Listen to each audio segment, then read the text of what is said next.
Hello students, welcome back to another video. अगर आप लोग बीए 5th सेमेस्टर में इंग्लिश लिटरेचर पढ़ रहे हैं और 2026-27 में एग्जाम देने वाले हैं तो आज की ये वीडियो आपके लिए बहुत इंपॉर्टेंट होने वाली है।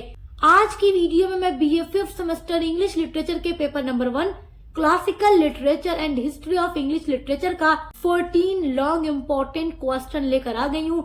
और ये ऐसे क्वेश्चन हैं जो हर साल बीए के एग्जाम में रिपीट होते हैं।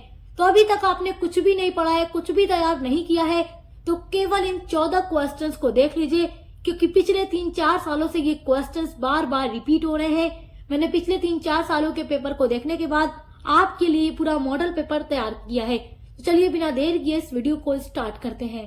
तो देखिए, आपका पहला वेरी इंपॉर्टेंट क्वेश्चन है, discuss the characteristics of pre Raphaelite poetry. Pre Raphaelite poetry की कैरेक्टरिस्टिक्स बहुत ही इंपॉर्टेंट है, तो आपको इसका आंसर अच्छे से तैयार कर लेना है।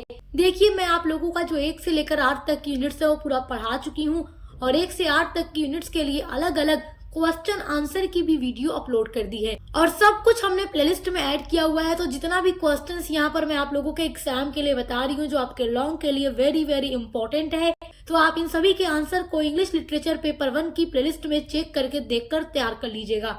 आपका दूसरा वेरी इंपॉर्टेंट क्वेश्चन है, write a short note on the new classical literature. This is very important question. देखिए, 2026 में अगर आप लोग एग्जाम देने वाले हैं तो ये सारे क्वेश्चंस आपके लिए बहुत इंपॉर्टेंट हैं। बच्चों की काफी ज्यादा रिक्वेस्ट आ रही है, मैम लॉन्ग क्वेश्चंस को बता दीजिए। तो ये जो लॉन्ग क्वेश्चंस इस वीडियो में मैं आप लोगों को बता रही हूँ, ये 2026 एग्जाम के लिए बहुत इंपॉर्टेंट है, हर यूनिवर्सिटी के लिए। बाकी तो महासंग्राम क्लासेस अपलोड हो ही चुकी है चैनल पे, आप लोगों ने देखी होगी। नहीं देखी है तो देख लीजिएगा, क्योंकि देखिए महासंग्राम क्लासेस में हम लोग आपके क्वेश्चंस के साथ साथ आंसर भी बताते हैं, ताकि आप लोग आंसर्स को भी तैयार कर सकें और एग्जाम में जाकर लिख सकें। आपका थर्ड वेरी इंपॉर्टेंट क्वेश्चन है, this is very very important question. पिछले कई सालों से बीए के एग्जाम में ये आपका रिपीट हो रहा है, तो रिपीटेड क्वेश्चंस है और जो बीए के एग्जाम में बार बार आते हैं वो वेरी वेरी इंपॉर्टेंट होते हैं। Right an essay on the growth of Victorian literature. Victorian literature की ग्रोथ पर एक एसे लिखिए। तो ये बहुत इंपॉर्टेंट क्वेश्चन है और सब कुछ हम आपको पढ़ा चुके हैं। क्वेश्चन नंबर 4 आपका है, एक्सप्लेन द टर्म यूनिवर्सिटी विड्स। तो ये टॉपिक आप लोग पढ़ चुके हैं अपने सिलेबस में, और यूनिवर्सिटी विड्स क्या है मैं आपको पढ़ा चुकी हूँ, तो देख कर तैयार कर लीजिएगा, क्योंकि यूनिवर्सिटी विड्स पर क्वेश्चन आपसे जरूर पूछेगा। क्वेश्चन नंबर 5 आपका बहुत ही इंपॉर्टेंट क्वेश्चन है, discuss Iliad as an epic. तो देखो, इलियड आपका एक एपिक है जिसको लिखा है होमर ने। तो इलियड की समरी हमने अपलोड कर दी है चैनल पे, और साथ ही साथ इलियड एपिक से बनने वाला जितना भी important long and short answer type questions है उसकी भी वीडियो हमने अपलोड की है। तो मैं आपसे बार बार कह रही हूँ, आपकी टोटल 8 यूनिट्स पढ़ा दी है और 8 यूनिट से बनने वाले सभी पर अलग अलग से इंपॉर्टेंट क्वेश्चन आंसर की वीडियोस भी हमने आपके लिए बना दी है। तो सारे क्वेश्चंस के आंसर आपको उन्हीं वीडियोस में मिल जाएगा। आपका 6 वेरी इंपॉर्टेंट क्वेश्चन है, write a note on morality plays. ये क्वेश्चन बहुत ही इंपॉर्टेंट है, हर साल बीए के एग्जाम में पूछा जाता है। मोरालिटी प्लेज क्या होता है मैं आप लोगों को पढ़ा चुकी हूँ, यहाँ से आपका क्वेश्चन जरूर आएगा। आपका question number 7 very very important question है, 100% पूरी गारंटी है आपके एग्जाम में आएगा। Discuss Oedipus as a tragic hero in Sophocles Oedipus Rex. Sophocles का ड्रामा दिया गया है आपके सिलेबस में जिसका नाम है ओडिपस रेक्स, और ओडिपस रेक्स ड्रामा के अंदर ओडिपस नाम का एक कैरेक्टर होता है जो कि उसमें मेन हीरो होता है और ये एक ट्रेजिक हीरो होता है। ये बहुत इंपॉर्टेंट क्वेश्चन है, पूरा ड्रामा मैं आप लोगों को पढ़ा चुकी हूँ। ओडिपस रेक्स से बनने वाले जितने भी short and long question answer है सभी पर वीडियोस अपलोड कर दिए, तो आप देख कर तैयार कर लीजिएगा। क्वेश्चन बहुत इंपॉर्टेंट है। अच्छा, और देखिए, ओडिपस रेक्स से कुछ ऐसे क्वेश्चंस हैं जो हर साल एग्जाम में आ जाते हैं, तो उस पर अलग से वीडियो बनाइए केवल ओडिपस रेक्स के लिए, तो आप देख कर तैयार कर लीजिएगा। क्वेश्चन नंबर 8 है, why Chaucer is called the father of English literature. English literature के फादर चौसर यानी जेफरी चौसर क्यों कहे जाते हैं? This is very important question.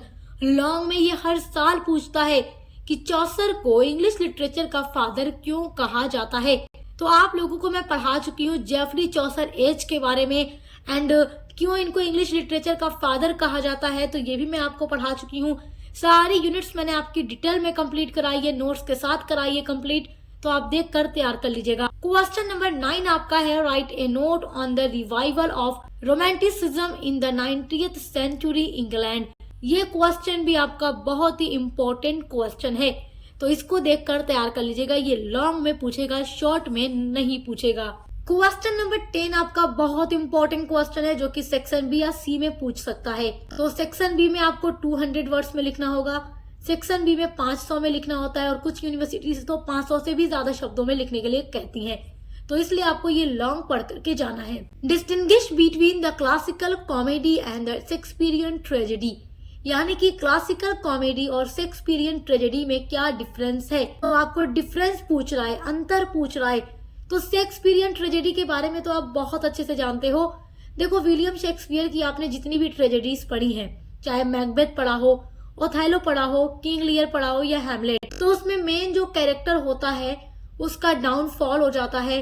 वो उसका मतलब उसके कैरेक्टर्स का डाउनफॉल हो जाता है, उसे कुछ बड़ी मिस्टेक्स हो जाती हैं, एंड में वो खुद मर जाता है। जैसे आप ओथेलो में देखते हैं, वो अपनी वाइफ डेस्डिमोना को मारता है और जब सच जानता है तो पछताता है और खुद को मार लेता है। मैकबेथ में देखा, मैकबेथ राजा बनने के लिए किंग डंकन का मर्डर करता है, लेकिन एंड में क्या होता है, वो खुद भी मर जाता है, उसको भी मार दिया जाता है।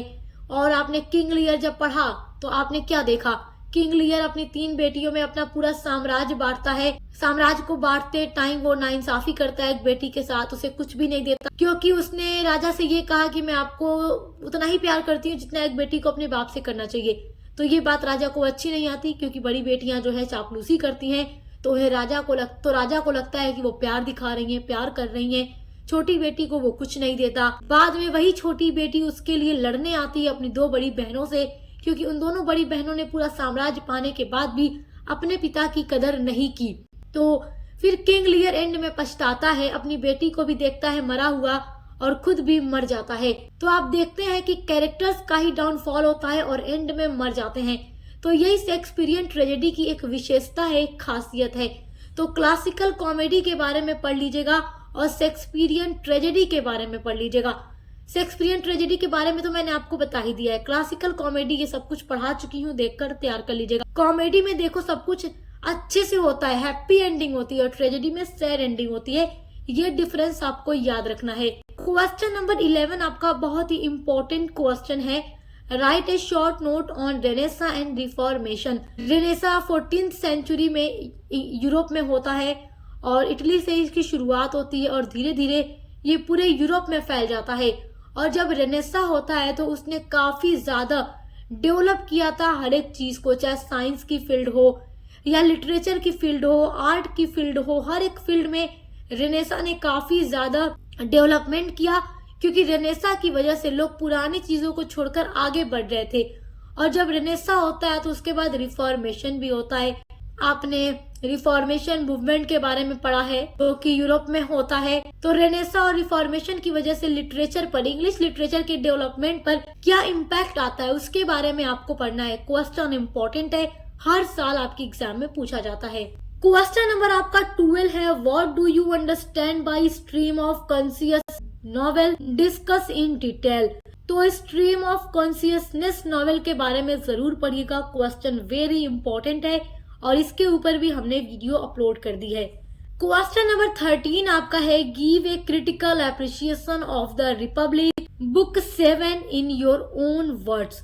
द रिपब्लिक प्लेटो का एक वर्क आपके सिलेबस में दिया गया है, द रिपब्लिक। ये प्लेटो की बुक है और उसकी बुक नंबर 7 आपको पढ़ लेना है, क्योंकि आपको ये कह सकता है कि इसका क्रिटिकल एप्रिसिएशन लिखिए इन योर ओन वर्ड्स, यानी अपने शब्दों में बना करके।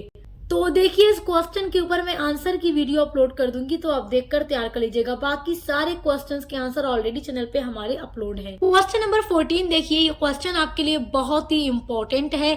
Discuss the characteristics of metaphysical poetry. Metaphysical poetry की कैरेक्टरिस्टिक्स को लिखिए। तो मेटाफिजिकल पोइट्री की कैरेक्टरिस्टिक्स आपको एकदम बढ़िया से रट करके जाना है, क्योंकि ये क्वेश्चन आपके लिए बहुत इंपॉर्टेंट है। तो आज की वीडियो में मैंने आप लोगों के एग्जाम 2026-27 के लिए 14 लॉन्ग इंपॉर्टेंट क्वेश्चंस बताए हैं, जिनके आंसर आपको इंग्लिश लिटरेचर पेपर 1 की प्लेलिस्ट में मिल जाएंगे, क्योंकि हमने आपकी टोटल 8 यूनिट्स को पढ़ा दिया है और साथ ही साथ 8 यूनिट्स के लिए हमने अलग अलग इंपॉर्टेंट क्वेश्चन आंसर की वीडियोस भी आप लोगों के लिए प्रोवाइड करा दी है, जिसमें आप देख करके अपने इन सारे क्वेश्चंस के आंसर को तैयार कर सकते हैं। और इसी तरीके से पेपर 2 की भी अलग से प्लेलिस्ट बनी हुई है, उसको भी हमने पूरा कंप्लीट करा दिया है। तो देख कर अच्छे से पढ़ाई करते रहिए। Best of luck. अब मिलते हैं अगली वीडियो के साथ।